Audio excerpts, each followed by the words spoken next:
Episode 97। लेकिन अंततः उन्होंने यह विचार त्याग दिया। यदि शिन आनंद ने राक्षस की गोली निकालने का साहस किया तो इसके पीछे अवश्य ही कोई बैकअप योजना होगी। एक छोटे से सुधार के लिए बहुत अधिक जोखिम उठाने की आवश्यकता नहीं है। फैंग चेन ने सही अनुमान लगाया। मन की शांति बैकअप के साथ आती है। उसने कुछ हद तक ये भी उम्मीद की थी कि फैंग चेन उसके खिलाफ कार्रवाई करेगा ताकि वह अनुबंध की बाध्यताओं को नजरअंदाज कर सके और फैंग चेन को मार सके। क्या हम शुरू कर सकते हैं? फैंग चेन ने पूछा। ठीक है, आप मेरी राक्षसी गोली में सार को अवशोषित कर सकते हैं और अपनी आध्यात्मिक चेतना में प्रवेश कर सकते हैं, और मैं इसे अवशोषित करने में आपकी मदद करने के लिए गुप्त तरीकों का उपयोग करूंगा। मन की शांति। फैंग चेन ने शिन आनंद को देखा और कहा, साथी ताओवादी, आप कुछ भी करना नहीं जानते। शिन आनंद ने शांतिपूर्वक कहा, आपको ये पहचानने में सक्षम होना चाहिए कि क्या कोई समस्या है, अन्यथा आप सहमत नहीं होंगे। फैंग चेन ने अपने मन की शांति को देखा और बिना कुछ और कहे राक्षसी गोली में सार को अवशोषित करना शुरू कर दिया। उसके पास इसे पहचानने के साधन हैं, और स्वाभाविक रूप से उसकी सबसे बड़ी निर्भरता देवताओं और राक्षसों के शरीर पर है। अपनी राक्षसी गोली का सार लगातार फैंग चेन द्वारा अवशोषित होते देख आनंद का दिल टूट गया। ये वे सार थे जो उसने दिन रात अभ्यास करके इकट्ठा किए थे, लेकिन अब उनमें से अधिकांश को उसके शत्रु ने अवशोषित कर लिया था। कुछ वर्षों के भीतर उसके लिए ठीक होना मुश्किल हो जाएगा। ये देखकर कि उसका दानव अमृत एक पूर्ण चक्र से सिकुड़ गया था, शिन आनंद जल्दी से चिल्लाया, आप रोक सकते हैं। चाहे आप कितना भी अवशोषित करें, अगर आप इसे परिष्कृत नहीं कर सकते तो इसका आप पर एक निश्चित प्रभाव पड़ेगा। ये सुनकर फैंग चेन रुक गया। शिन आनंद ने राक्षस की गोली को वापस अपने शरीर में ले लिया और तुरंत अपने हाथों से मुहरे बनाने और गुप्त तकनीकों का प्रदर्शन करना शुरू कर दिया। यद्यपि ज़ियालिंग गुफा के प्रवेश द्वार के बाहर थी, फिर भी उसकी नाक थोड़ी थोड़ी हिलती रही तथा हमेशा शांतिपूर्ण वातावरण पर ध्यान देती रही। ये फैंग चेन द्वारा उसे दिया गया आदेश है, हमेशा शिन आनंद के स्वाद में बदलाव पर ध्यान दें। यदि कोई विसंगति हो तो तुरंत उन्हें संदेश भेजें या सीधे शिन आनंद के खिलाफ कार्रवाई करें। हालांकि शुरुआत से लेकर अब तक शिन आनंद की आभा बिल्कुल भी नहीं बदली है, तब भी जब गुप्त तकनीक का उपयोग किया जाता है। शिन आनंद ने अपने मुंह में एक स्पष्ट मंत्र पढ़ा और कुछ सांस लेने के बाद उसने कहा, हाथ। फैंग चेन ने शिन आनंद का मतलब समझा, अपने हाथ ऊपर उठाए, हथेलियां शिन आनंद की ओर थीं। शिन आनंद और फॉन्ग चेन की हथेलियां मिलीं और एक प्रा ऊर्जा फॉन्ग चेन के शरीर में प्रवाहित हुई। फैंग चेन ने थोड़ा भौहें सिकुड़ी, क्योंकि जब ये शक्ति उसकी भुजा से चेतना के समुद्र में प्रवेश करती थी तो देवताओं और राक्षसों के शरीर ने थोड़ी प्रतिक्रिया की थी। इससे पता चलता है कि इस बल में कुछ गड़बड़ है। ये सचमुच बेईमानी है। फैंग चेन ने मन ही मन उपहास किया, लेकिन बाहर से शांत रहा। लेकिन तलवार देवता की शक्ति ने चुपचाप इस मुद्दे को उठाया, जबकि तलवार दानव की शक्ति ने इसे निगल लिया। ये सब चुपचाप हुआ और आनंद को इसकी जानकारी नहीं थी। इतना ही नहीं, फैंग चेन ने चुपचाप तलवार दानव की ऊर्जा को अपनी हथेली के माध्यम से शिन आनंद के शरीर में जाने दिया। दुबका हुआ धीरे धीरे ताकत हासिल कर रहा है। ये दूसरा उपहार माना जा सकता है जो मैं आपके लिए छोड़ गया हूँ। वह मन ही मन उपहास करने लगा। वास्तव में फैंग चेन ने राक्षस गोली के ऊपर कुछ तरकीबें छोड़ दी थीं। यह विधि शिन आनंद को नहीं मारेगी, लेकिन यह उसकी भविष्य की साधना के लिए बहुत परेशानी का कारण बनेगी। मैंने मूलतः इसे दूसरे पक्ष को एक छोटी सी सजा देने के रूप में इस्तेमाल करने की योजना बनाई थी, लेकिन उसे यह उम्मीद नहीं थी कि दूसरा पक्ष भी उसके साथ गड़बड़ करना चाहता है, इसलिए वह विनम्र नहीं होगा। बेशक तलवार दानव ऊर्जा का वह निशान प्रतिद्वंद्वी को नहीं मार देगा, लेकिन अगर दूसरा पक्ष बाद में उसके साथ कुछ करना चाहे तो क्या होगा? तब तलवार दानव ऊर्जा का ये निशान उसे एक बड़ा नुकसान उठाना पड़ेगा। प्राशक्ति ने फैंग चेन की चेतना के समुद्र में प्रवेश किया और दानव अमृत और सार के साथ विलय कर दिया। वह सार जो परिष्कृत नहीं किया जा सका, अचानक शुद्ध ऊर्जा में बदल गया और फैंग चेन की चेतना के सागर में डाल दिया गया। फैंग चेन का शरीर कांप उठा। इस समय उसे ऐसा महसूस हो रहा था जैसे वह चेतना के सागर में गहराई तक डूबा हुआ है तथा चेतना का पूरा सागर सूक्ष्म परिवर्तनों से गुजर रहा है। शिन आनंद ने कहा, मेरा सार आपकी चेतना के सागर को उत्तेजित कर सकता है, लेकिन इसे कितना बढ़ाया जा सकता है यह आप पर निर्भर करता है। यद्यपि मेरा सार आपकी चेतना को विकसित करने में आपकी सहायता कर सकता है, फिर भी आप कितना सुधार करते हैं यह आप पर निर्भर करता है।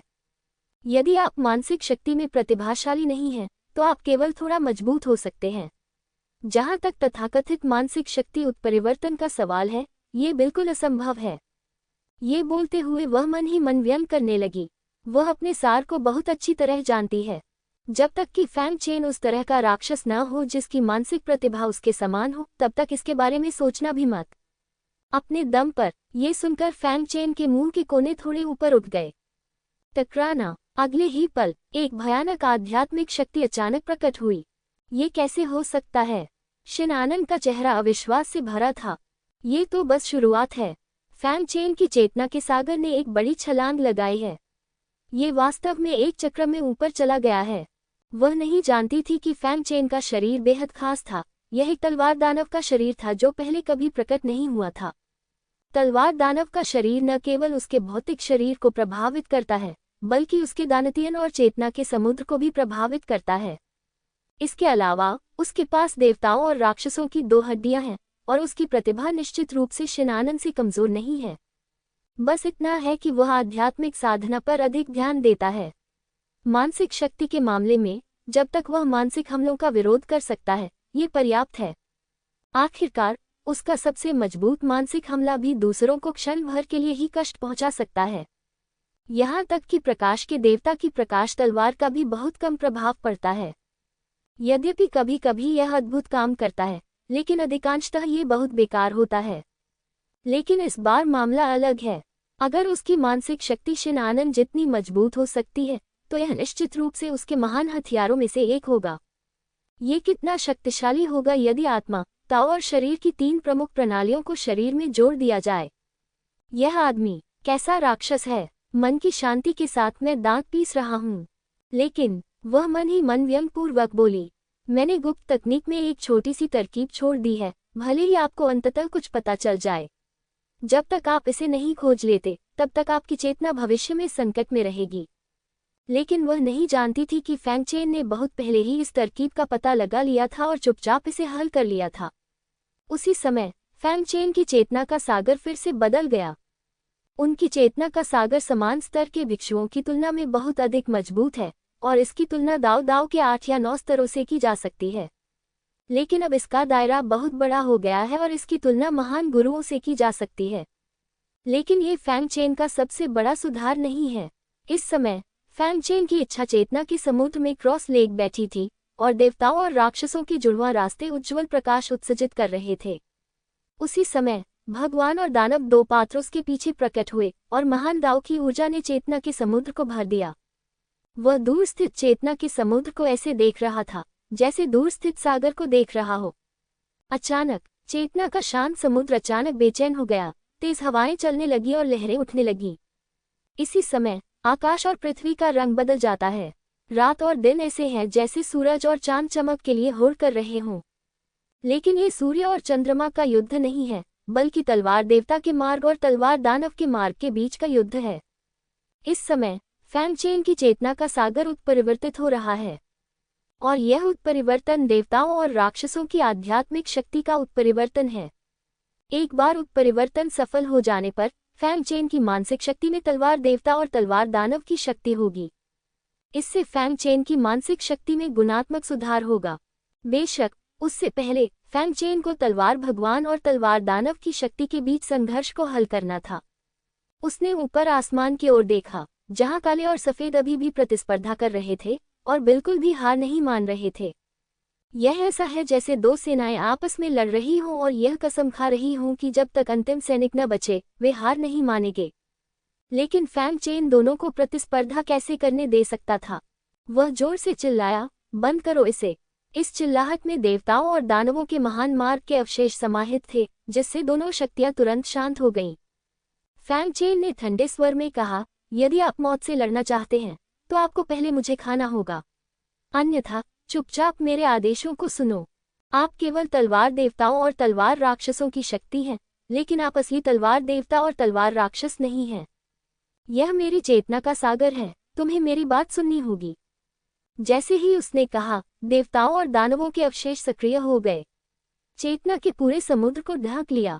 तलवार दानव और तलवार देवता की शक्ति अब प्रतिस्पर्धा नहीं करती थी और पूरी तरह से शांत हो गई, तथा पुनः देवताओं और राक्षसों की शक्ति में बदल गई। फैंगचेन ने ठंडी सांस ली। उसे आश्चर्य नहीं हुआ, वह अब पहले जैसा फैंगचेन नहीं रहा और उसे देवताओं और राक्षसों के रास्ते की एक निश्चित समझ है। यदि आप उन्हें आज्ञाकारी बनाना चाहते हैं तो आपको उन्हें अच्छे शब्दों से मनाने की आवश्यकता नहीं है। इसके बजाय इसे दबाने के लिए बल का प्रयोग करें। केवल इसी प्रकार से दोनों ऊर्जाएं एक हो सकती हैं और देवताओं और राक्षसों के मार्ग से बाहर निकल सकती हैं। टकराना। और जब उसने देवताओं और राक्षसों की शक्ति को दबा दिया तो बाहर से फैंगचेन की मानसिक शक्ति फिर से फूट पड़ी। लेकिन शिन आनंद को किस बात ने चौंकाया?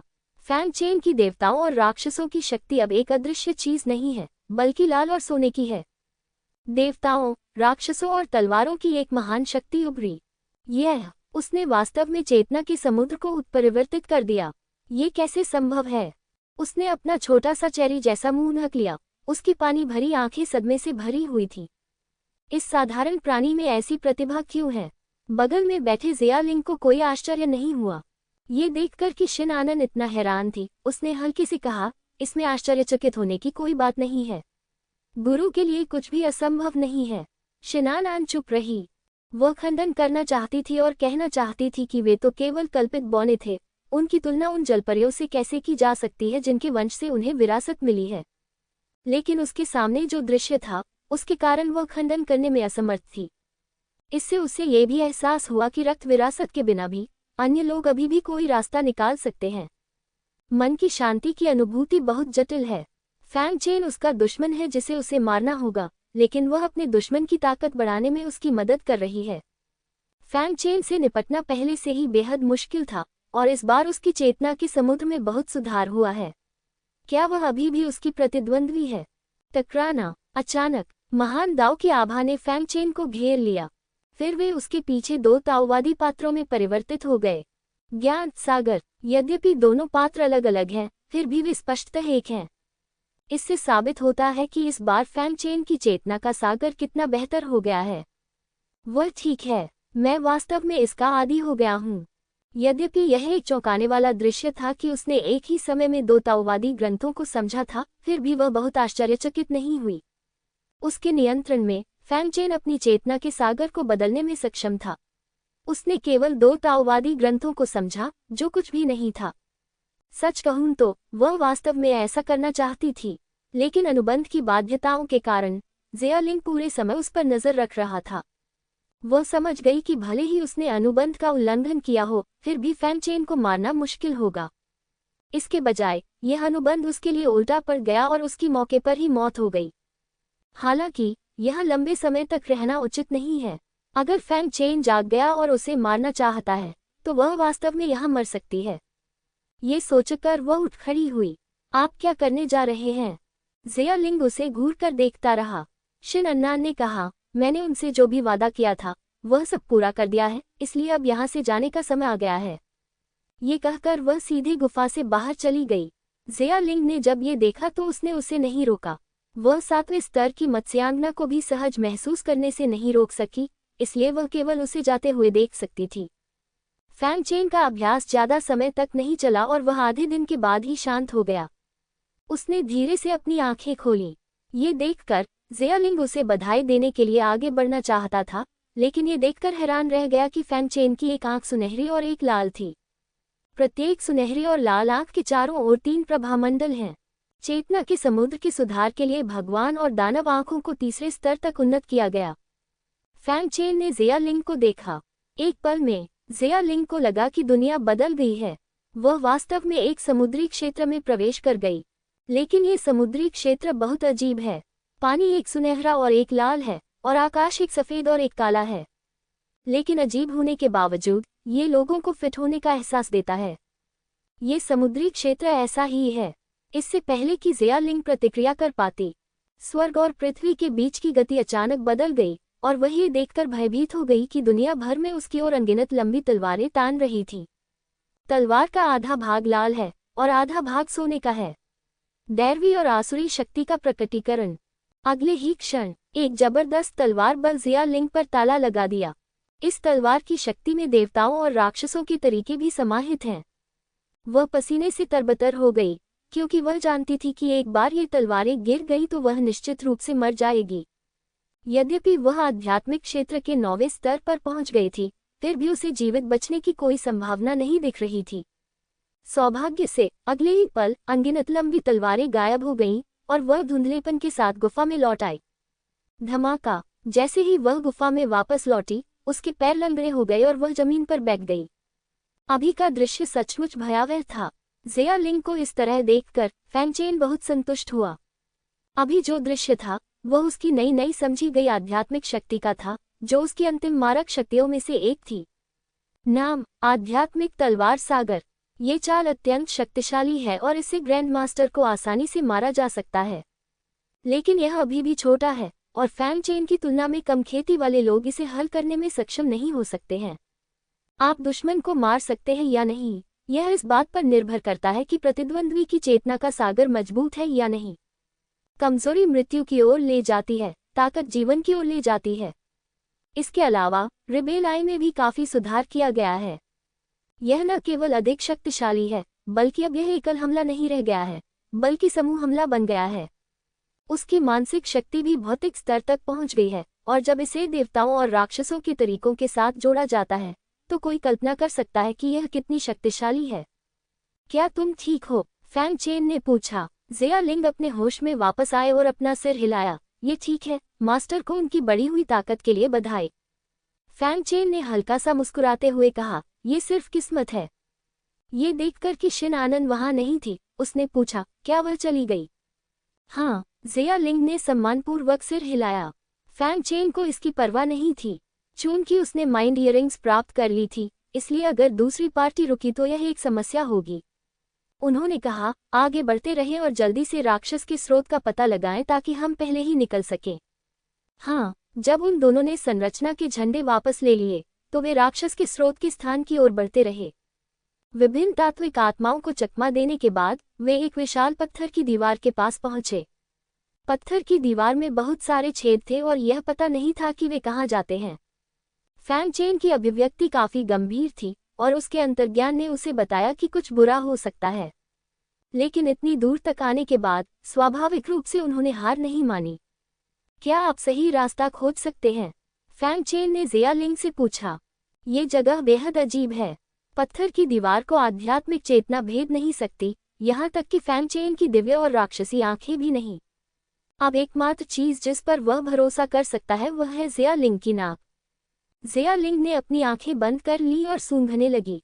कुछ सांस लेने के बाद उसने एक स्थान की ओर इशारा करते हुए कहा, वहां। ये देखकर फैंग चेन ने अब कोई हिचकिचाहट नहीं दिखाई और ज़िया लिंग को गुफा में ले गया। दीवार में छेद बड़े नहीं हैं, लेकिन वे विभिन्न स्थानों को जटिल तरीके से जोड़ते हैं। लेकिन ज़िया लिंग के साथ दिशा कोई बड़ी समस्या नहीं है। उसी समय फैंग चेन ने देवताओं और राक्षसों की अपनी आंखें खोल दी और किसी भी मौलिक राक्षसों को प्रकट होने से रोकने के लिए अपने आसपास पर नजर रखी। हालांकि उसे आश्चर्य ये हुआ कि गुफा बहुत शांत थी, वहां कुछ भी असामान्य नहीं था और वहां दैत्य राक्षसों का कोई निशान नहीं था। दोनों आगे बढ़ते रहे और पहले ही 500 फीट से अधिक गहराई तक पहुंच चुके थे। हालांकि यह थोड़ा अंधेरा था, लेकिन इसका फैंग चेन और ज़िया लिंग पर कोई प्रभाव नहीं पड़ा। ज़िया लिंग ने अपनी नाक को थोड़ा सा हिलाया और सड़क पर एक दोराहे की ओर इशारा किया, इस तरफ। फैंग चेन ने सिर हिलाया और दोनों आगे बढ़ने लगे। लेकिन अचानक फैंग चेन को कुछ महसूस हुआ और वह पीछे देखने के लिए मुड़ा। ज़िया लिंग को भी कुछ गंध महसूस हुई। उसका शरीर थोड़ा कांप रहा था और उसने कहा, मास्टर, ये तत्वों की गंध है। लेकिन इससे पहले कि वह अपनी बात पूरी कर पाती, फैंग चेन ने पहले ही अपनी बाहें उसकी पतली कमर के चारों ओर डाल दी थीं। उसके पीछे थंडर विंग्स फड़फड़ाए और ज़िया लिंग ने जिस दिशा में इशारा किया था उस दिशा में उड़ गए। उनके गुजरने के कुछ ही समय बाद प्रकाश के घने सुनहरे धब्बे उनके स्थान के पास से गुजरे और उस दिशा में उनका पीछा किया जिधर फैंग चेन भागा था। फैंग चेन ने पीछे मुड़कर देखा और पाया कि ये सुनहरे धब्बे क्या थे। वे वास्तव में सुनहरे ततैया थे, लेकिन साधारण ततैयों के विपरीत इनके शरीर पर सुनहरी लपटें जलती रहती हैं और ये क्रूर दिखते हैं। लेकिन फैंग चेन को डर नहीं लगा। उसने ज़िया लिंग को अपनी बाहों में लेकर पूछा, क्या तुम अभी भी दिशा बता सकती हो? ज़िया लिंग ने सिर हिलाया, ठीक है, फिर मार्गदर्शन प्रदान करना जारी रखें। हाँ, दोनों व्यक्ति आगे की ओर भागे और ततैया ने पीछे से उनका पीछा किया। दोनों की गति समान थी, इसलिए फैंग चेन अस्थायी रूप से सुरक्षित था। लेकिन धीरे धीरे फैंग चेन को पता चला कि आसपास की दीवारों में अन्य गुफाओं में भी पीले भरिंगों के समूह थे। वे हर जगह से फैंग चेन की ओर आए, मानो वे पकौड़े बनाने की योजना बना रहे हों। सौभाग्य से उन्होंने सभी सड़कें अवरुद्ध नहीं की थीं, इसलिए फैंग चेन और जियालिंग के लिए भागने का हमेशा एक रास्ता था। लेकिन जैसे जैसे हुआन फैंग की संख्या बढ़ती गई, दोनों पक्षों के बीच की दूरी और कम होती गई। जब दोनों पक्ष केवल 10 फुट की दूरी पर थे, तो ततेओं ने हमला करना शुरू कर दिया। उन्होंने जलती हुई कीलें फेंकी, जो फैंग चेन की पीठ पर लगी। ये देखकर फैंग चेन ने तुरंत अपनी दिव्य शक्ति का उपयोग कवच में बदलने के लिए किया। कीलें दिव्य कवच में घुस गईं, और यद्यपि वे थोड़ा सा अंदर तक घुस गईं, किंतु वे उसमें पूरी तरह से प्रवेश नहीं कर सकीं। वे सभी फैंग चेन की दिव्य शक्ति से हिल गए और नीचे गिर गए। हालांकि इसकी लौ का प्रभाव हवाई कवच को जलाने जैसा है, और नुकसान बहुत अधिक है।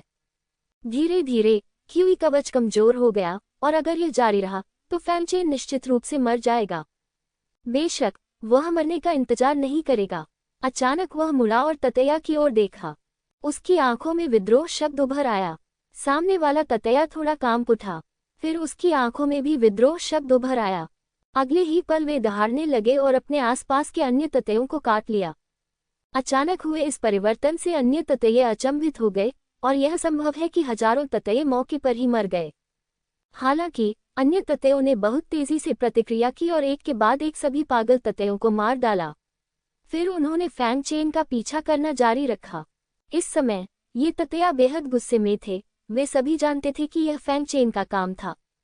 वे तब तक नहीं रुकेंगे जब तक कि इन दोनों को मौके पर ही मार नहीं दिया जाता। जल्द ही ततैयों ने फिर हमला कर दिया। फैंग चेन ने भौहें सिकोड़ी और जियालिंग को अपनी पीठ पर खींच लिया। जियालिंग चिल्लाए, लेकिन जब वह फैंग चेन की पीठ पर उतरी तो उसे कुछ सुरक्षित महसूस हुआ और वह उसे और कसकर गले लगाने से खुद को रोक नहीं सकी। क्या तुम सचमुच सोचते हो कि मैं तुम्हारा कुछ नहीं कर सकता? फैंग चेन को जियालिंग की इस छोटी सी हरकत के बारे में पता नहीं था। वह ठंडी सांस ले रहा था। मानसिक शक्ति फूट पड़ी। हवा में अनगिनत मानसिक तलवारें प्रकट हुईं, और उन्होंने देवताओं और राक्षसों की शक्ति के साथ ततैयों पर हमला किया। वहां बहुत सारे ततैया थे, लेकिन बहुत सारी मानसिक तलवारें भी थीं। टकराना। दोनों पक्ष आपस में टकरा गए। फैंग चेन की मानसिक शक्ति अब उस तरह का हमला नहीं थी जो केवल चेतना के समुद्र को नुकसान पहुंचा सकती थी। यह ऐसा था जैसे कोई तेज ब्लेड सब कुछ काट रहा हो। जहां भी तलवार गुजरी, अनगिनत ततैया आधे आधे टुकड़ों में कट गईं। ततैयों को कुछ समय के लिए दबा दिया गया, लेकिन इन ततैयों ने तुरंत प्रतिक्रिया व्यक्त की। उन्होंने मानसिक तलवारों से टकराने के लिए अपनी ही कीलों का इस्तेमाल किया। हजारों ततैयों की कीमत पर उन्होंने मानसिक तलवारें एक एक करके तोड़ दी। यद्यपि यह नुकसान थोड़ा बड़ा था, लेकिन ततैयों के लिए ये कुछ भी नहीं था।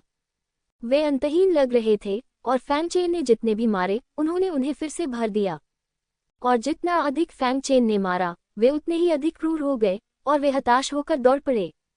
फैंग चेन का चेहरा अभी भी शांत था और घबराया हुआ नहीं था। वह लड़ता रहा और पीछे हट गया, केवल पास आ रहे ततैयों को ही मार सका। अब उसकी चेतना के सागर की तुलना ग्रैंडमास्टर दायरे से की जा सकती है। उसकी मानसिक शक्ति काफी मजबूत है और भौतिक हो गई है, इसलिए वह फिलहाल किसी भी उपभोग से डरता नहीं है। बेशक उसका भौतिकीकरण चेतना के समुद्र के उत्परिवर्तन के कारण होता है, जो आध्यात्मिक सागर क्षेत्र के भौतिकीकरण जितना शक्तिशाली नहीं है, लेकिन ये दूसरों की मानसिक शक्ति से कई गुना अधिक मजबूत भी है। बाएं, जियालिंग ने फैंग चेन को रास्ता दिखाने पर ध्यान केंद्रित किया। दोनों ने बहुत अच्छा सहयोग किया और राक्षसी स्रोत की दिशा तक पहुंच गए। लेकिन धीरे धीरे फैंग चेन ने पाया कि वहां अधिक से अधिक ततैयाएं थीं, और वे शक्तिशाली होती जा रही थीं। उसे कुछ एहसास हुआ और उसने कहा, मुझे डर है कि जिस राक्षसी स्रोत को आपने महसूस किया है वह इन ततैयों के घोंसले में है। तो क्या मालिक चले जाएंगे? जियालिंग ने पूछा। फैंग चेन ने कड़वाहट से मुस्कुराते हुए कहा, भले ही मैं अब छोड़ना चाहूं, मुझे डर है कि मैं नहीं जा पाऊंगा। उसका पीछा कर रहे ततैयों की आंखें लाल हैं, और यह स्पष्ट है कि वे उससे मौत तक लड़ना चाहते हैं। जियालिंग ने फैंग चेन की बातें समझ ली और दिशा बताना जारी रखा। जब वे गुफा से बाहर निकले तो आसपास का दृश्य बदल गया और एक विशाल पंचकोणीय स्थान बन गया। प्रत्येक पंचकोण में अन्य स्थानों तक जाने के लिए एक मार्ग है। ये स्पष्ट है कि ऐसे एक से अधिक स्थान हैं। हम उनके घोंसले में आ गए हैं, फैंग चेन ने कहा। गुरुजी, मैं राक्षस स्रोत के स्थान को स्पष्ट रूप से समझ सकता हूँ, जिया लिंग ने कहा। ऐसा लगता है कि राक्षस स्रोत इन तथ्यों द्वारा एकत्र किया गया है, फैंग चेन ने कहा। हाँ, इसका उपयोग रानी मधुमक्खी को खिलाने के लिए किया जाना चाहिए। जब वे दोनों बातें कर रहे थे तो तथ्यों के एक विशाल समूह ने फिर उसका पीछा किया। उसी समय तथ्य अन्य मार्गों में झुंड बनाकर मंडराते रहे। उन्होंने फैंग चेन को घेरने की योजना बनाई। ये दृश्य देखकर फैंग चेन को पता था कि अकेले मानसिक शक्ति से विरोध करना मुश्किल था। यहाँ पर तथ्य शुरुआत में देखे गए तथ्यों से एक वृत्ताकार आकार में बड़े हैं और वे स्पष्ट रूप से तथ्यों की श्रेष्ठ प्रजाति हैं। सोने का अंडा, वह चिल्लाया। सुनहरा अंडा धन्य भूमि पिंजरे से बच निकला, फैंग चेन की छाती से होकर गुजरा। मनुष्य और पशु सीधे ईश्वर की शक्ति और स्वर्ग के उपहार की स्थिति में प्रवेश कर गए। ईश्वर की शक्ति और स्वर्ग का उपहार ईश्वर और दानव दो शैली से बहुत अलग है। उत्तरार्ध देव और दानव के शरीर की शक्ति को उत्तेजित करता है और थोड़े समय में ताकत में सुधार करता है, लेकिन ईश्वर की शक्ति और स्वर्ग का उपहार अलग अलग हैं। यद्यपि बढ़ी हुई ताकत भगवान और दानव द्वितीय शैली जितनी अच्छी नहीं है, लेकिन गति तुलनीय नहीं है। फैंग चेन इन तथ्यों से मौत तक लड़ने का इरादा नहीं रखता था। वह जानता था कि इन्हें मारा नहीं जा सकता और ईश्वर की शक्ति और स्वर्ग का उपहार लड़ सकता है या पीछे हट सकता है, जो सबसे उपयुक्त है। साथ ही उन्होंने इस अवसर का उपयोग ईश्वर की शक्ति और स्वर्ग के उपहार की युद्ध शैली को आजमाने के लिए भी किया। जैसे ही वे ईश्वर की शक्ति और स्वर्ग के उपहार की अवस्था में पहुंचे, चारों ओर से तथ्यों ने भी उन्हें घेर लिया। तुरंत ही उन्हें घेर लिया। आप पहले धन्य भूमि पिंजरे में वापस जाओ, फैंग चेन ने जिया लिंग से कहा। अगली लड़ाई में वह दूसरे पक्ष का ध्यान नहीं रख सका। जिया लिंग के दोबारा प्रवेश करने से पहले उसने कहा, 7 पंचकोणीय स्थानों से आगे बढ़ो और यही राक्षसों का स्रोत है। लेकिन गुरु को सावधान रहना चाहिए। उस स्थान पर कोई तथ्य नहीं है, लेकिन वहां एक और अधिक भयानक आभा है। सबसे अधिक भयावह आभा तो रानी मधुमक्खी की होती है। ठीक है, फैंग चेन ने सिर हिलाया। जिया लिंग एक प्रकाश में बदल गया और उसमें प्रवेश किया, इसलिए फैंग चेन को अब कोई चिंता नहीं थी। उसके मुंह के कोने थोड़े ऊपर उठे और उसने कहा, जिंदान, मुझे तुमसे लड़े हुए काफी समय हो गया है। अबा, जिंदन ने जवाब दिया, आज तुम और मैं जोरदार लड़ाई करेंगे। जैसे ही आवाज गिरी, अनगिनत ततैयाएं उनके पास आईं और तुरंत उन दोनों को मांस के गोले में लपेट लिया। अनगिनत मधुमक्खियों के डंक बाहर निकले, उस स्थान की ओर गोली चलाई जहां वे दोनों थे। यदि यह कोई अन्य दाव क्षेत्र होता तो वे निश्चित रूप से ऐसे हमले में मर जाते। दुर्भाग्यवश उनका सामना फैंग चेन और जिंदन से हुआ। धमाका, अनगिनत वज्र तलवारें अंदर से घुस गईं, ततैयों के घेरे को सीधे उड़ा दिया। आदमी और जानवर के चारों ओर बिजली चमक उठी। बिजली की एक चमक ने उन्हें एक दूसरे से जोड़ दिया, मानो वे एक शरीर हों। वे बाहर निकलने के बाद बाईं और दाईं ओर भी भागे। जिया लिंग ने कहा कि सोने का अंडा जिस दिशा में गया वह सही दिशा थी। फैंग चेन विपरीत दिशा में चला गया। ये देखकर कुछ ततैयाएं सोने के अंडे की ओर दौड़ पड़ी, लेकिन उनमें से ज्यादातर अभी भी फैंग चेन की ओर दौड़ी। कोई रास्ता नहीं था। फैंग चेन ने बहुत अधिक घृणा आकर्षित कर ली थी क्योंकि वह पूरे रास्ते दौड़ रहा था। अनगिनत ततैयों को दौड़ते हुए देखकर फैंग चेन की अभिव्यक्ति शांत रही।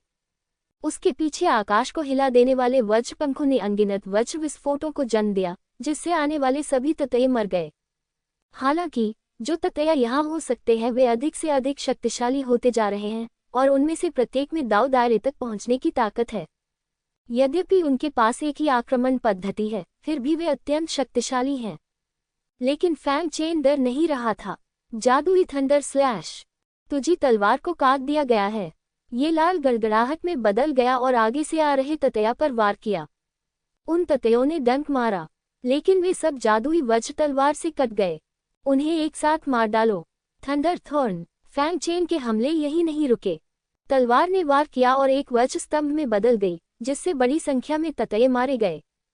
आंधी तूफान, थंडर स्वॉर्ड स्क्रॉल, वज्र वायु। देवताओं द्वारा दी गई दिव्य शक्तियां असंख्य और अत्यंत शक्तिशाली हैं।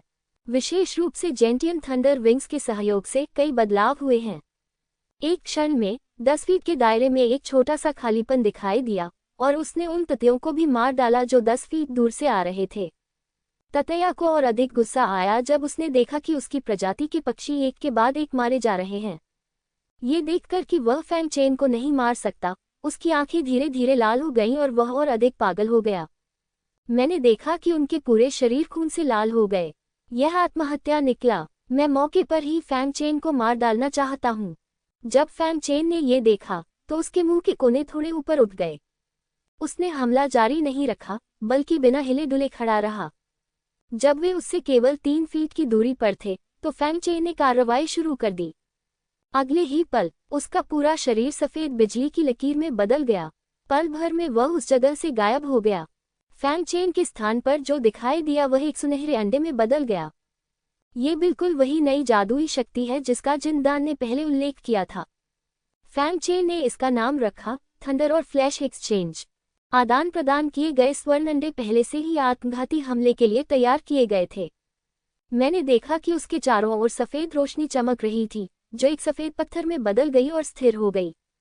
धमाका! रक्त लाल हॉर्नेट ने हमला किया और तुरंत विस्फोट हो गया। सोने का अंडा तुरंत ही इस भयानक शक्ति से घिर गया। उसे पता ही नहीं चला कि वह जीवित है या मृत। लेकिन जब शेष शक्ति समाप्त हो गई तो उन्होंने देखा कि सोने का अंडा अभी भी अपनी जगह पर बरकरार है, बिना किसी नुकसान के। यह इसकी नई खोजी गई रक्तवंशीय जादुई शक्तियों में से एक है, जिसे फॉसिल थंडर कहा जाता है। यह एक वज्र पत्थर में बदल जाएगा। हालांकि यह हिल नहीं सकता, लेकिन आध्यात्मिक समुद्री क्षेत्र में कोई भी इसे नुकसान नहीं पहुंचा सकता। और जैसे जैसे सोने का अंडा बढ़ता जाएगा, ये जादुई शक्ति और भी मजबूत होती जाएगी। जब ये 7वें स्तर पर पहुंच जाता है तो आध्यात्मिक सागर क्षेत्र के प्रारंभिक चरण में भी ये किसी भी तरह से श्वेत वज्र दिव्य शरीर को नुकसान नहीं पहुंचा सकता। हालांकि यह अवस्था अधिकतम 10 सांसों तक ही कायम रह सकती है। जिस क्षण सुनहरा अंडा ठीक हो जाता है, स्थिति बदलने के बाद फैंग चेन ने एक दूसरे को जोड़ने वाली बिजली को जोर से खींचा। उसे सीधे वापस उसकी ओर खींचना। जो ततैया पहले सुनहरे अंडों का पीछा कर रहे थे, उन सभी को फैंग चेन ने खत्म कर दिया। स्थिति में अचानक परिवर्तन के कारण उन्हें भागने के लिए काफी समय मिल गया। लेकिन फैंग चेन सीधे भाग नहीं गया, बल्कि तुरंत भाला फेंकने के बाद मौके पर खड़ा रहा और शांति से झुंड में उड़ते ततैयों को देखता रहा। सुनहरे अंडे, फैंग चेन ने कहा। सुनहरे अंडे ने फैंग चेन का मतलब समझ लिया और सीधे तुझी दानव तलवार पर अधिकार कर लिया। फैंग चेन ने तलवार चलाने की मुद्रा अपनाए और उसी समय उसके पीछे 4 ताओवादी अक्षर वज्र, तलवार, वार और छेद चमकते हुए प्रकट हुए।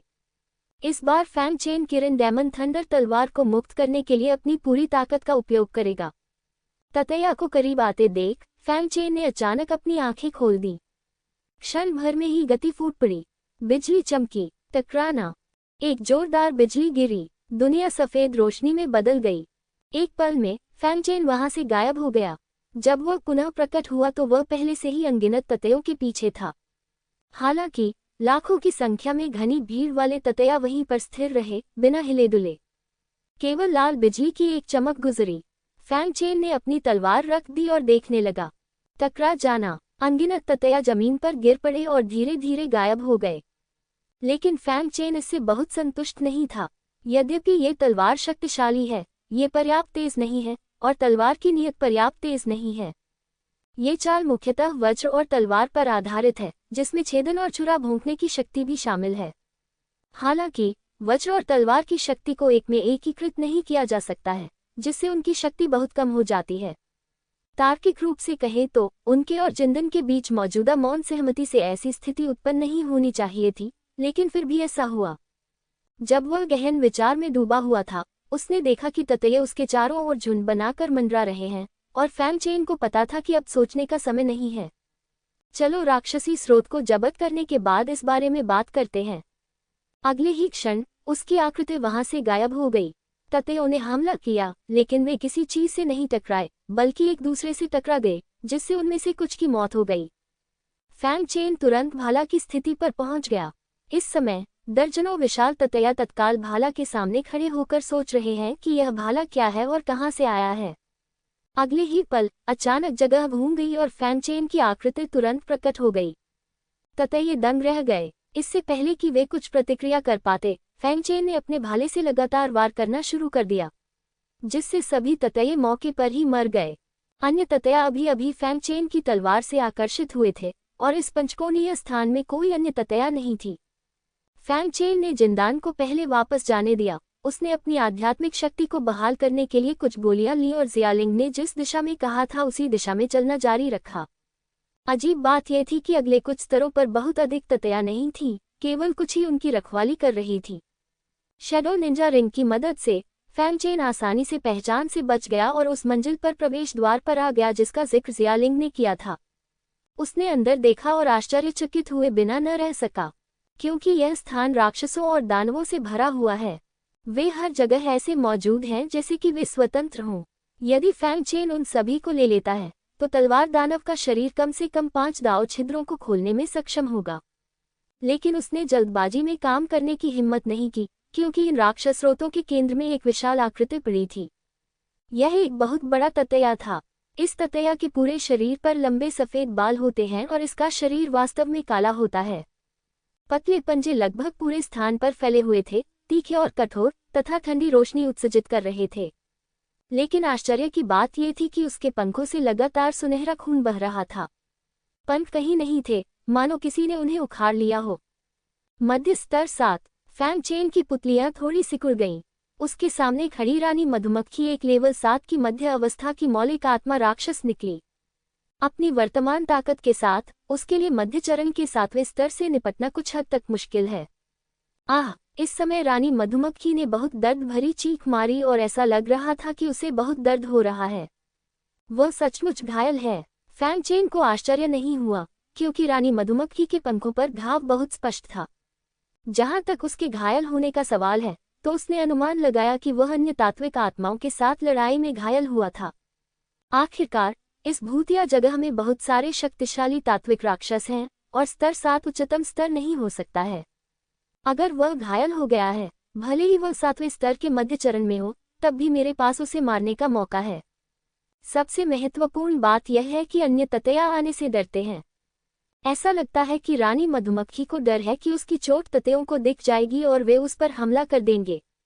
यद्यपि तात्विक आत्माओं में बुद्धि होती है, परंतु वह बहुत अधिक नहीं होती। अधिकांश लोग सहज प्रवृत्ति पर कार्य करते हैं। एक घायल रानी मधुमक्खी को ततया नापसंद करेंगे, क्योंकि केवल एक स्वस्थ रानी मधुमक्खी ही उनकी रक्षा कर सकती है। नई रानी मधुमक्खी को जन्म देने के लिए वे घायल रानी मधुमक्खी को मारने का विकल्प चुनेंगे। लेकिन यह मेरे लिए एक सौदा है। ये दानव स्रोत और 7वें स्तर के तात्विक आत्मा दानव की तात्विक शक्ति सभी मेरी हैं। फैंगचेन हल्का सा मुस्कुराया। लेवल 7 तक पहुंचने से पहले एलिमेंटल सायरन को मारने से आपको कोई लाभ नहीं मिलेगा। लेकिन 7वें स्तर के बाद स्थिति अलग है। 7वें स्तर पर पहुंचने के बाद उनके शरीर में एक मौलिक गोली पैदा होगी। इसे आत्मसात करने के बाद व्यक्ति इस तत्व की शक्ति को समझने में सक्षम हो जाएगा और यहाँ तक कि ताओ पाठ को भी समझ सकेगा। इसलिए उसने रानी मधुमक्खी और दानव स्रोत को जाने देने की योजना नहीं बनाई। बेशक कार्रवाई करने से पहले उसे पूरी तरह तैयार होना होगा। फिर उसने जियालिंग और सुनहरे अंडे को पुकारा। उन्होंने जियालिंग को एक फॉर्मेशन प्लेट और कई फॉर्मेशन झंडे सौंपे और कहा, आप बाद में फॉर्मेशन स्थापित करेंगे और जिंदन और मैं रानी मधुमक्खी को विलंबित करेंगे। व्यवस्था पूरी होने के बाद आप जादू स्रोत एकत्र करेंगे। इस संरचना का उपयोग मूलतः मंचुआन को मारने के लिए किया गया था। सरली प्लेट का उपयोग अन्य ततयों के अचानक हमले को रोकने के लिए किया जाता है। इस संरचना के समर्थन और सुनहरे अंडे के सहयोग से मेरा मानना है कि इस रानी मधुमक्खी को मारना कोई समस्या नहीं होगी। अच्छा, जियालिंग ने सहमति व्यक्त की और गठन ध्वज और गठन प्लेट ले ली। ये देखकर कि व्यवस्थाएं लगभग पूरी हो चुकी हैं, फैंगचेन ने कहा, ठीक है, चलो शुरू करते हैं। रानी मधुमक्खी ने उस समय अपनी आंखें बंद कर ली और आराम करने लगी, लेकिन पंखों में होने वाले दर्द के कारण वह चिढ़ गई। लेकिन वह इसके बारे में कुछ नहीं कर सकता था और केवल तब तक इंतजार कर सकता था जब तक कि घाव अपने आप ठीक न हो जाए। लेकिन वह बहुत भ्रमित था और उसे समझ में नहीं आ रहा था कि उसके मालिक ने ऐसा क्यों किया। फैंगचेन ने वास्तव में गलत अनुमान लगाया था। रानी मधुमक्खी अन्य तात्विक राक्षसों के साथ लड़ाई में घायल नहीं हुई थी। इसके बजाय अचानक ही इसके मालिक ने इसे बुला लिया, इसके पंख तोड़ दिए और फिर वापस लगा दिए। भले ही यह स्तर 7 है, लेकिन स्तर 7 की आत्मा राक्षस की बुद्धि लगभग 3 साल के बच्चे के बराबर होती है। ये कैसे कुछ अनुमान लगा सकता है? अचानक उसे ऐसा महसूस हुआ जैसे कोई भयानक जानलेवा इरादा उसकी ओर आ रहा है। ये स्पष्ट है कि कोई इसके साथ कुछ करना चाहता है। यद्यपि वह अपना बचाव करना चाहता था, परंतु घाव के कारण वह हिल भी नहीं पा रहा था। धमाका! देवता और दानव की एक ज्वलंत तलवार उस पर गिरी। ये सीधे उसके घाव में जा लगी। ये फैंग चेन का दिव्य और राक्षसी ज्वाला स्लैश था। ये चाल उसकी सबसे शक्तिशाली जादुई शक्तियों में से एक है। उसने रानी मधुमक्खी से यथाशीघ्र छुटकारा पाने की योजना बनाई। आउच! रानी मधुमक्खी चिल्लाए। उसकी पीठ पर घाव बढ़ता ही जा रहा था और तलवार ने उसे लगभग आधा काट दिया था। लेकिन 7वें स्तर के आत्मिक राक्षस में अत्यंत प्रबल जीवन शक्ति होती है तथा उसकी कोई स्पष्ट कमजोरी नहीं होती। इस प्रहार से वह कमजोर नहीं हुआ, बल्कि और भी क्रोधित हो गया। हालांकि इसका विशाल शरीर घूम नहीं सकता है और ये दुश्मनों से लड़ने के लिए केवल अपने 6 जोड़ी विशाल पंजों का ही उपयोग कर सकता है। फैंग चेन को यह देखकर आश्चर्य नहीं हुआ कि जान रानी मधुमक्खी को मारने में असमर्थ थी। वह और सुनहरा अंडा दिव्य शक्ति की स्थिति में प्रवेश कर गए और उसी समय वर्षा की तलवार का बक्सा बाहर निकाल लिया गया। 108 वर्षा तलवारें उड़ी। उनमें से आधी जादुई तलवारें थीं, उनमें से आधी दिव्य तलवारें थीं। उन्होंने रानी मधुमक्खी पर सभी दिशाओं से हमला किया। फैंग चेन की चेतना का सागर देवताओं और राक्षसों की चेतना के सागर में बदल जाने के बाद 108 वर्षाभूम तलवारों पर उसका नियंत्रण अब केवल तलवारों को नियंत्रित करने तक ही सीमित नहीं रह गया था। इसके बजाय यह इसमें देवताओं और राक्षसों के तरीकों को शामिल कर सकता है, जिससे इसकी शक्ति दोगुनी हो जाएगी। अनगिनत तीखी तलवारें हमला कर रही हैं। वह सीधे रानी मधुमक्खी के टूटे शरीर पर गिरा। उसे तुरंत चिल्लाने दो, लेकिन चीख के पीछे उसका क्रोध छिपा था। उसके 6 जोड़ी तीखे पंजों ने फैंग चेन पर हमला कर दिया। हालांकि शरीर हिल नहीं सकता था, लेकिन पंजे बेहद संवेदनशील थे और घाव से प्रभावित नहीं हुए। इसने फैंग चेन पर जमकर वार किया। फैंग चेन हैरान रह गया। उसे उम्मीद नहीं थी कि दूसरी पार्टी इतनी जल्दी प्रतिक्रिया कर सकती है, भले ही वह गंभीर रूप से घायल हो। सौभाग्य से वह अच्छी तरह से तैयार था और उसने हमले से बचने के लिए लाइटनिंग एस्केप का इस्तेमाल किया। लेकिन बची हुई शक्ति ने अभी भी उसे प्रभावित किया और उसके शरीर के पिछले हिस्से में दर्द से जलन होने लगी। इससे फैंग चेन असहज महसूस करने लगा। क्या यह मध्य अवस्था के ग्रैंड मास्टर की ताकत है? भले ही वह घायल हो गया हो, फिर भी उससे निपटना बहुत मुश्किल था। लेकिन फैंग चेन घबराया नहीं। चकमा देने के बाद उसने अपने हाथ में तुझी दानव तलवार पकड़ ली और हमला करने के लिए अपनी जादुई शक्तियों का इस्तेमाल करता रहा। राक्षसी थंडर स्लैश। थंडर पागल। 108 वर्षा तलवार की बूंदें एक विशाल तलवार में बदल गई और कट गईं। शरीर, ताओ और आत्मा, लगातार 3 हमलों की श्रृंखला। इससे रानी मधुमक्खी को बहुत कष्ट हुआ और वह हिलने डुलने में असमर्थ हो गई। भले ही यह हताशाजनक हमला करता है, लेकिन चोट तो फिर भी चोट ही है और हिलने डुलने में असमर्थ होने से उसकी ताकत बहुत कम हो जाती है और उसके पास फैंग चेन से निपटने का कोई रास्ता नहीं है। इस दौरान दोनों पक्षों में गतिरोध की स्थिति बनी रही, लेकिन ऐसा गतिरोध लंबे समय तक नहीं चलने वाला है। मास्टर, संरचना तैयार है। जिया लिंग की आवाज आई। फैंग चेन ने कहा, करो। गठन अगले ही क्षण शुरू हो जाएगा। आसपास की दुनिया बदल गई है। ये खून से लाल हो गई है। अनगिनत लंबे बांस धीरे धीरे बढ़ते हैं और बांस के जंगल में बदल जाते हैं। इसी समय फैंग चेन और जिंदान भी गायब हो गए। आउच! रानी मधुमक्खी ये दृश्य देखकर थोड़ी घबरा गई। उसे लगा कि उसकी जान जाने का खतरा है। 6 जोड़ी तीखे पंजे आसपास के बांस के जंगल को बेतहाशा काट रहे थे और उसमें से बाहर निकलने की कोशिश कर रहे थे। एक के बाद एक बांस काटे गए, लेकिन कटे हुए बांस जमीन पर नहीं गिरे, बल्कि शून्य में बिना हिले डुले तैरते रहे। फिर वे धीरे से घूमे और कटे हुए हिस्से को रानी मधुमक्खी की ओर इशारा किया। इसे सीधे गोली मारो। आहा, आहा, आहा। हवा में बांस के टूटने की आवाज बार बार रानी मधुमक्खी की ओर आती हुई सुनाई दे रही थी। रानी मधुमक्खी ने पागलों की तरह अपने पंजे हिलाए। मैं बांस तोड़ना चाहती हूँ। लेकिन उन्होंने पाया कि ये बांस वास्तविक वस्तुएं नहीं थीं, बल्कि भ्रम थी। जब वह अचेत हुआ तो अचानक घाव से तेज दर्द उठा। करीब से देखने के बाद फैंग चेन और जिनडैन ने एक साथ वार किया। इसके घाव बड़े और बड़े होते चले गए। आउच! वह चिल्लाया। उसने गुस्से से अपने पंजे हिलाए, एक व्यक्ति और एक राक्षस को नीचे गिराने की कोशिश की। लेकिन फैंग चेन और जिनदान पहले ही अंधेरे में गायब हो चुके थे। उसी समय संरचना फिर से वापस आ गई है। सभी दिशाओं से अनगिनत जंजीरें फैली हुई हैं। जल्दी से सभी रानी मधुमक्खियों के पंजे बंद कर दो। रानी मधुमक्खी दहाड़ती है, पंजों में एक भयानक रोशनी चमकती है। इन जंजीरों को तुरंत तोड़ दो। लेकिन जल्द ही उस शून्य में और अधिक जंजीरें प्रकट हुईं, जो पुनः उस पर लिपट गईं। रानी मधुमक्खी इन जंजीरों को एक के बाद एक काटने के लिए अपने तीखे पंजे हिलाती रही। और कहीं न कहीं फैंगचेन ये सब उदासीनता से देख रहा था। उसकी नज़र में रानी मधुमक्खी बस अपने पंजे बेतरतीब ढंग से हिला रही थी और वे जंजीरें वास्तव में केवल भ्रम थीं। अब इसे खत्म करने का समय आ गया है। ये देखकर कि रानी मधुमक्खी लगभग थक चुकी थी, फैंगचेन ने हमला रोकने की तैयारी की। उन्होंने कहा, सुनहरे अंडे। सुनहरा अंडा फिर से तुजी की राक्षसी तलवार में धंस गया और उसी समय फैंगचेन ने आकाशीय बर्फ क्रिस्टल को बुलाया। जब उसका काम पूरा हो गया तो वह अपनी तलवार आगे बढ़ाने की स्थिति में आ गया। जिया लिंग, उसने कहा। हाँ मास्टर। जिया लिंग ने वादा स्वीकार कर लिया और गठन ध्वज लहराया। आसपास का कोहरा अचानक गिर आया और लोहे की जंजीर कोहरे के साथ ही क्षण भर में गायब हो गई। फैंगचेन का स्वरूप तुरंत रानी मधुमक्खी के सामने प्रकट हो गया। रानी मधुमक्खी ने फैंगचेन को आते देखा। दहाड़ते हुए 6 जोड़ी तीखे पंजों ने एक साथ उस पर हमला कर दिया। रानी मधुमक्खी के हमले का सामना करते हुए फैंगचेन शांत और उदासीन दिख रहा था। बस इसी क्षण 6 जोड़ी पंजे गिर गए, लेकिन मांस को काटने के बाद पंजों के टकराने की कोई आवाज नहीं आई।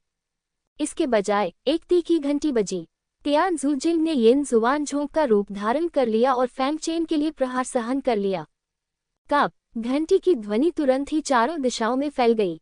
रानी मधुमक्खी कांप उठी, दर्द से फिर दहाड़ने लगी। येनिक्सुआन घंटी की तेज आवाज ने इसे दयनीय बना दिया। इस समय फैंगचेन ने अचानक अपनी आंखें खोली। तलवार से वार करो। धमाका, बिजली चमकती है, पूरा स्थान सफेद हो जाता है। जब ये चमक गुजर गई और सामान्य स्थिति में लौटी, तो फैंगचेन अब वहां नहीं था जहां वह था और रानी मधुमक्खी के सिर के ऊपर प्रकट हुआ। इसके बाद लाल गड़गड़ाहट होती है। क्लिक करें। जब फैंगचेन ने अपनी तलवार वापस खींची, तो रानी मधुमक्खी का घाव तुरंत टूट गया। विशाल शरीर 2 हिस्सों में टूट गया और उसकी मौके पर ही मौत हो गई। रानी मधुमक्खी मर गई। तुरंत ही ये धीरे धीरे विलुप्त होने लगा और वहां केवल प्रकाश की एक सुनहरी गेंद ही शेष रह गई। ये वास्तव में मौलिक अमृत है। फैंगचेन ने एक जैक बोतल निकाली और उसे ठीक से रख दिया। जबकि इसके तत्वों को थोड़ा सा महसूस कर रहे हैं। सोना तत्व बुरा नहीं है। यद्यपि उसने कभी स्वर्ण मार्ग को नहीं छुआ है, फिर भी इस तात्विक गोली और देवताओं और राक्षसों की हड्डियों के साथ मेरा मानना है कि स्वर्ण मार्ग को समझना मुश्किल नहीं है। हालांकि ये दाववेन अब उसके लिए ज्यादा उपयोगी नहीं है, फिर भी कौन अपने कुछ दाववेन को नापसंद करेगा। मास्टर, एकत्रित। जिया लिंग ने आदरपूर्वक अपने हाथ में भंडारण अंगूठी प्रस्तुत की। यहाँ राक्षसों का स्रोत भरा पड़ा है। मैंने अभी अभी एक मोटा मोटा अनुमान लगाया है। यहाँ 11,000 से अधिक राक्षसी स्रोत समूह हैं। उसने जारी रखा। फैंगचेन ने सिर हिलाया और दिल में खुश महसूस किया। इस मामले में तलवार दानव के शरीर के साथ उसकी अगली समस्या को अस्थायी रूप से हल किया जा सकता है। ठीक है, चलो पहले यहाँ से निकलें। रानी मधुमक्खी मर चुकी है और अगले ततैया झुंड में आ सकते हैं। उन्हें जल्द से जल्द यहाँ से निकल जाना चाहिए। जैसे ही वे जाने वाले थे, उन्हें ये देखकर आश्चर्य हुआ कि रानी मधुमक्खी के मर जाने के कारण ततैया वहां नहीं आई। बाहर अभी भी बहुत शांति थी, मानो ततैयों को यहाँ हो रही हर चीज के बारे में पता ही न हो। फैंगचेन ने थोड़ा सा भौहें सिकोड़ी। क्या हो रहा है? उन ततैयों को रानी मधुमक्खी की मौत का एहसास होना चाहिए। उसे अजीब सी बेचैनी महसूस हुई। इन ततैयों की बुद्धि कम होती है और वे संभवतः जाल आदि लगाना नहीं जानते। जहां तक उधार के चाकू से मारने की बात है, तो यह और भी असंभव है। वे रानी मधुमक्खी को तभी मारेंगे जब उन्हें पता चलेगा कि रानी मधुमक्खी घायल है। लेकिन अब उसे लग रहा है कि उसके साथ धोखा हुआ है, और यह भावना दिन प्रतिदिन तीव्र होती जा रही है। टहलना, फैंगचेन ने कहा। वे एक गुफा में भाग गए। बाहर निकलो। जल्दी ही गुफा का द्वार जगमगा उठा। अब तो यहाँ से जाने ही वाला हूँ। हालांकि जिस क्षण वे गुफा से भाग निकले, लेकिन उन्हें ये जानकर आश्चर्य हुआ कि यह एक और पंचकोणीय स्थान था। इसके बजाय हम मैग्मा से भरी दुनिया में आ गए। आकाश और पृथ्वी दोनों मैग्मा हैं। उसी समय जो भावना उसे घूर रही थी वह और भी मजबूत होती जा रही है। उसने अपना सिर घुमाया और चेहरे पर गंभीरता के भाव के साथ एक निश्चित दिशा में देखा। क्या हो रहा है? जिस छेद से हम बाहर आए थे वह वही छेद था जिससे हम अंदर आए थे, तो फिर ये लावा में कैसे बदल गया? जियालिंग घबराकर फैंग चेन के पास सिमट गया। जब वह छोटी थी तब से उसे बेईमान क्षेत्र में अच्छी जानकारी थी, लेकिन जब से उसने फैंग चेन का अनुसरण किया उसे लगा कि वे चीजें कुछ भी नहीं थी। ग्रैंड मास्टर को मार डालो, शक्तिशाली आध्यात्मिक समुद्र द्वारा शिकार बनो, विदेशी भूमि पर टेलीपोर्ट हो जाओ तथा उन विदेशी जातियों से मिलो जिन्हें तुमने पहले कभी नहीं देखा है। फैंग चेन का अनुसरण करने की अवधि उसके पिछले जीवन की तुलना में बहुत अधिक तीव्र और चकाचौंध भरी थी। चल दर, फैंग चेन शांत था और सब कुछ समझ रहा था। मास्टर, क्या आप जानते हैं कि क्या हो रहा है? वहां जाने पर तुम्हें पता चल जाएगा। फैंग चेन ने ज्यादा कुछ नहीं बताया, लेकिन वह अपने दिल में पहले से ही समझ गया था। संभवतः उन्हें तब से निशाना बनाया जा रहा था जब से वे हेयान ज्वालामुखी में प्रवेश कर गए थे। दूसरा पक्ष भी उन्हें यहां आने के लिए मार्गदर्शन कर रहा है। ऐसा करने के लिए किसी ऐसे व्यक्ति की आवश्यकता होती है जो उससे असीम रूप से अधिक शक्तिशाली हो और भागने से कोई प्रभाव नहीं पड़ता। लेकिन ऐसा प्रतीत होता है कि दूसरा पक्ष उसे मारना नहीं चाहता था, बल्कि उसका उद्देश्य कुछ और था। इस मामले में बचने की संभावना अभी भी बनी हुई है। 2 आदमी और एक जानवर मैग्मा दुनिया की गहराई की ओर चले गए।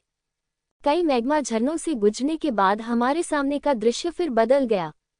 अचानक उनके सामने एक विशाल गड्ढा दिखाई दिया जिसमें लगातार मैग्मा गिर रहा था, लेकिन ऐसा लगता है कि इस गहरे गड्ढे को भरा नहीं जा सकेगा।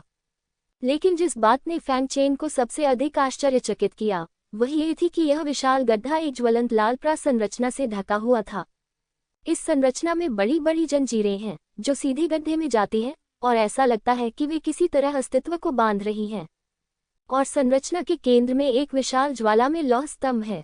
और रहस्यमय रेखाएं पूरे लौह स्तंभ पर फैली हुई हैं जो एक हल्की लाल रोशनी के साथ चमकती हैं।